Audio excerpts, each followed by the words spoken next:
Jason originally just wanted to quietly fill up his tank, but unexpectedly found himself surrounded by a group of killers. Sensing their malicious intent, he hoped to finish fueling and leave the place as quickly as possible. However, one of them directly turned off the switch. Not wanting to stir up trouble, Jason had no choice but to silently turn the switch back on and continue refueling. So I can kick your fucking ass up over your shoulders.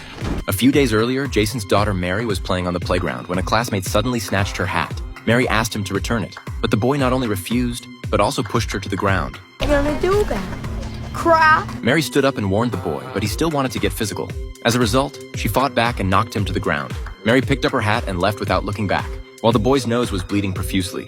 Due to this conflict, the teacher called in the parents of both sides. When Jason arrived at the school, he ran into the boy's parents. The boy's mother was so emotionally charged that she even wanted to hit Jason, but fortunately, the teacher stopped her. Thinking the matter was over, Jason took his daughter and left the school, only to run into the boy's parents again right outside the gate. Jason remained polite, not wanting to escalate the situation, but the boy's father insisted on provoking him and even tried to launch a sneak attack from behind.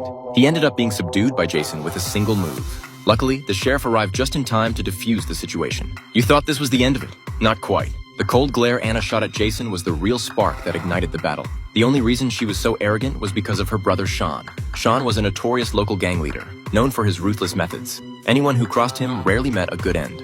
Upon hearing that his sister had been bullied, Sean immediately gathered a few burly men, intending to settle the score with Jason. Meanwhile, Jason, completely unaware of the situation, was accompanying his daughter to practice horseback riding. Watching his obedient and well-behaved daughter, he couldn't help but cry tears of joy.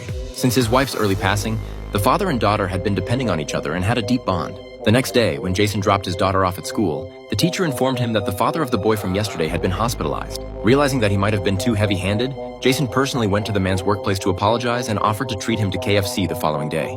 Upon hearing about the KFC treat, the man immediately smiled and forgave Jason. What Jason didn't know was that his wife had already arranged for assassins. Right after leaving, Jason went to a gas station. Just as he was about to refuel his BMW, a red truck pulled up beside him, and several killers got out surrounding Jason. They were the assassins sent by Sean.